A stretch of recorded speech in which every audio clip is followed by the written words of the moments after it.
Nihal and his classmates were excited for their school trips to the Bakra Nangal Dam.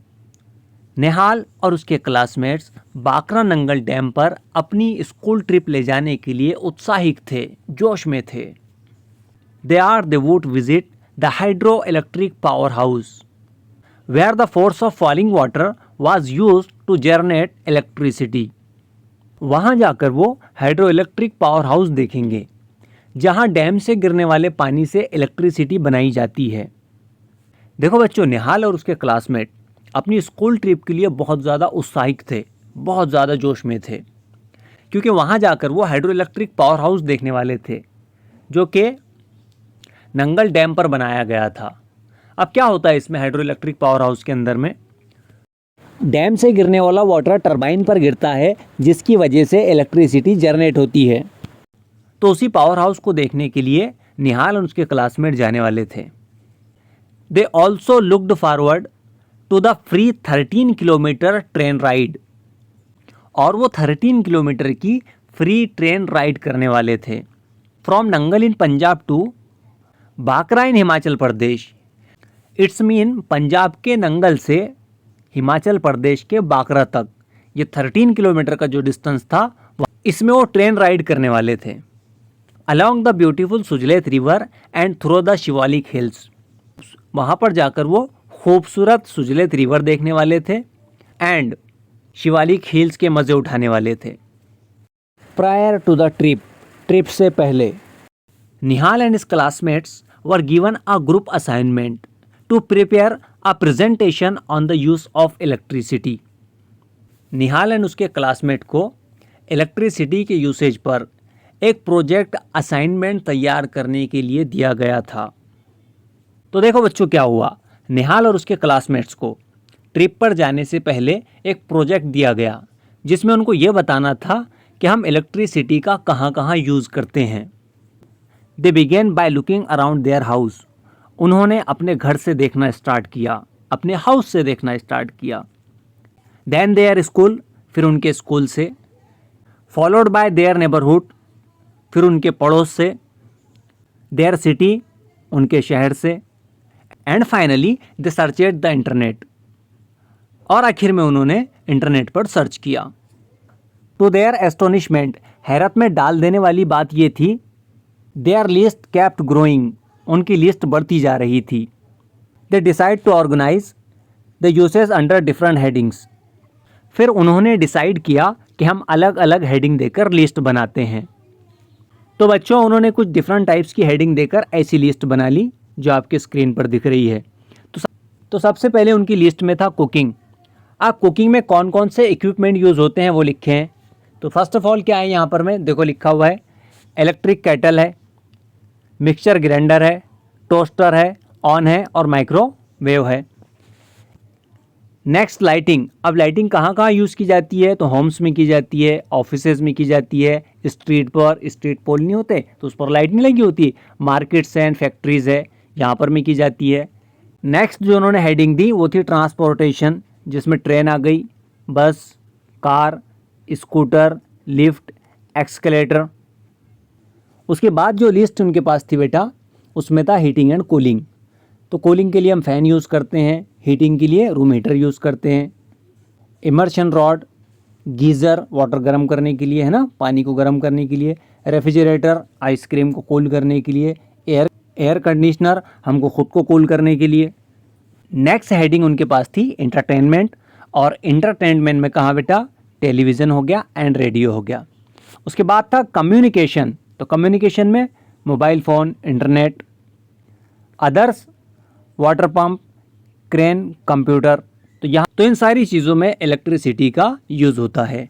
इनको उन्होंने अलग अलग heading डाल के इनकी लिस्ट बना ली और ये असाइनमेंट अब उनको स्कूल में सबमिट करना था. ओके बच्चों, यू कैन हेल्प निहाल. आप निहाल की हेल्प कर सकते हैं by adding some more use to his list. उसकी लिस्ट में कुछ और चीज़ों को ऐड करके, यानी आपने बताना ये है कि और कौन कौन सी इलेक्ट्रिकल चीज़ें हैं जिसको हम डेली रूटीन में यूज़ करते हैं. Also suggest some other ways of grouping. और निहाल को आप कुछ अदर तरीके, अदर मेथड्स ग्रुपिंग के बता सकते हैं.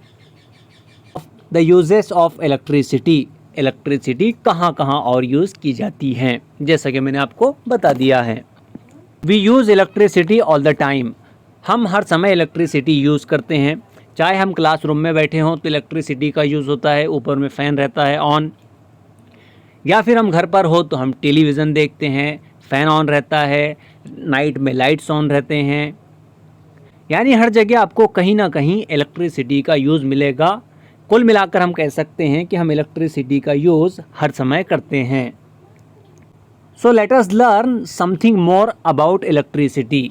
तो आइए अब हम कुछ और इलेक्ट्रिसिटी के बारे में पढ़ते हैं। यू हैव लर्न अर्लियर, बच्चों आपने पिछली यानी प्रीवियस क्लासेस में पढ़ रखा है, that electricity is generated in a multiple way. Electricity जो है वो मल्टीपल वे में जनरेट की जाती है। For an example, by wind mills, wind mills का यूज़ करके, by using wind energy, wind energy का यूज़ करके, by solar plates capturing the sun's energy, और जो सोलार प्लेट्स हैं वो सन की एनर्जी को कैप्चर करके भी इलेक्ट्रिसिटी प्रोड्यूस करती हैं। बाय फॉलिंग वाटर, वाटर को टर्बाइनल पर गिराने से भी इलेक्ट्रिसिटी प्रोड्यूस होती है। And by using natural gas, और नेचुरल गैस से भी इलेक्ट्रिसिटी बनाई जा सकती है। और कोल से भी इलेक्ट्रिसिटी बनाई जा सकती है। जो बड़े बड़े थर्मल वाटर प्लांट होते हैं बेटा, वहाँ पर में कोल का यूज़ भी किया जाता है, जैसे कि आपको इस पिक्चर में दिख रहा है।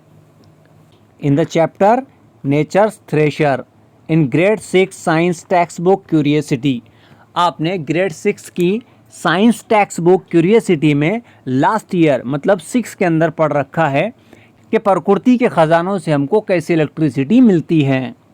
The electric supply from these sources reach our home and factories via wire, इन सोर्सेज से इलेक्ट्रिसिटी हमारे घर और फैक्ट्रीज तक वायर के सोर्स से, वायर के ज़रिए पहुंचाई जाती है।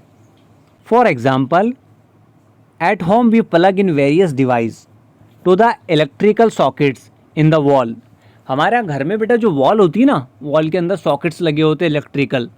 हमारे यहाँ जो दीवार पर इलेक्ट्रिकल सॉकेट्स लगे होते हैं, हम उसमें डिफरेंट टाइप्स के जो है डिवाइस लगा सकते हैं। जैसे कि ये फ़ोन जिसमें आप मेरी इस वीडियो को देख रहे हैं और आपने इसको अब तक के लाइक कर दिया होगा, वेल एंड गुड हो गया। आपको इसको चार्ज करना है तो आपको क्या करना होता है, इसको उठाकर चार्जर लगाना होता है, देन इसको उठाकर फिर आप सॉकेट्स में लगा देते हैं तो मोबाइल आपका चार्ज होने लगता है ना भाई। ऐसे हमारी वॉल्स पर लगे होते हैं सॉकेट्स, जहाँ से हम इलेक्ट्रिक का यूज़ कर सकते हैं। All right, however to learn about electricity, जहाँ पर में हमने इलेक्ट्रिसिटी के बारे में पढ़ रखा है। कहाँ पढ़ रखा है? आपकी प्रीवियस क्लासेस में। We will focus on the portable source of electricity, अब हम सिर्फ इलेक्ट्रिक के पोर्टेबल सोर्स पर बात करेंगे। That most of us may have use, जिसको हम ज़्यादातर यूज़ करते हैं।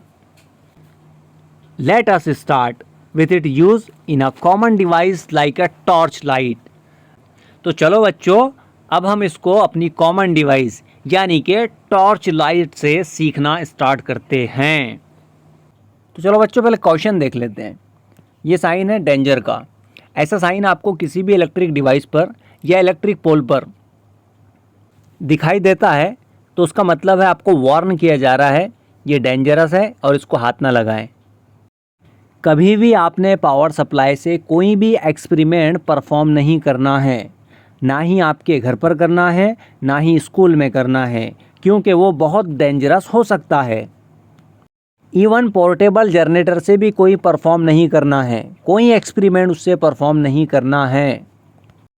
आपको जब कभी एक्सपेरिमेंट परफॉर्म करना है उसके लिए आप सेल या बैटरीज़ का यूज़ करेंगे, और सेल और बैटरीज़ भी वो जो हम टॉर्च लाइट में या रिमोट कंट्रोल में या फिर क्लॉक में या फिर रेडियो में यूज़ करते हैं। उससे ज़्यादा पावर का आपको सेल और बैटरी यूज़ नहीं करना है। It can be dangerous for you.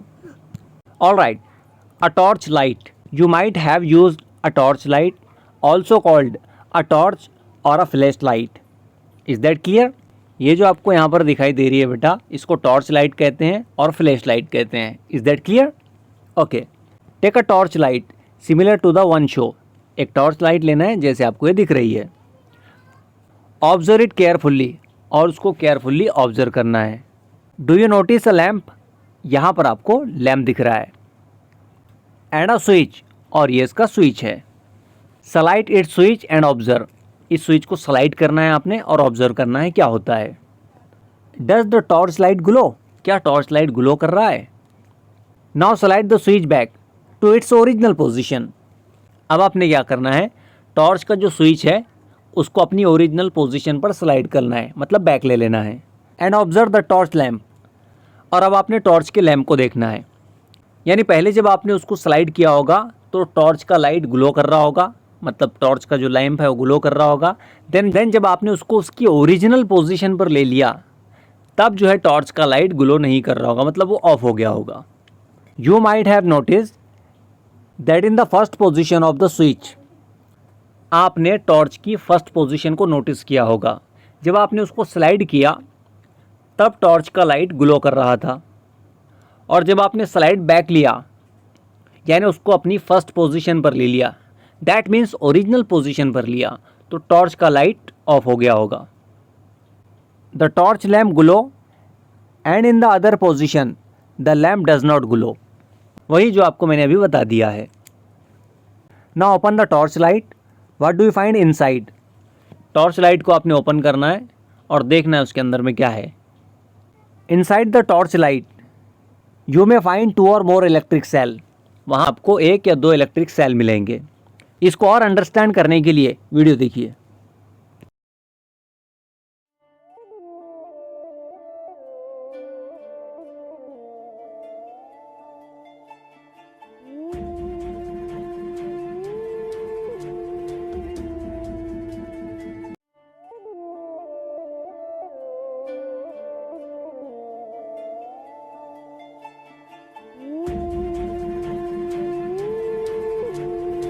अब हम इस प्यारे से बच्चे का डाउट क्लियर कर देते हैं।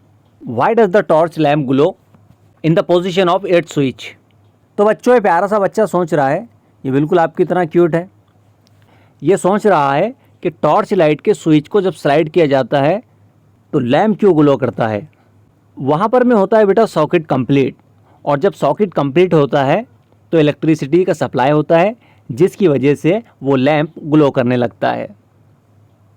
होप वीडियो आपको पसंद आई होंगी। We will meet soon.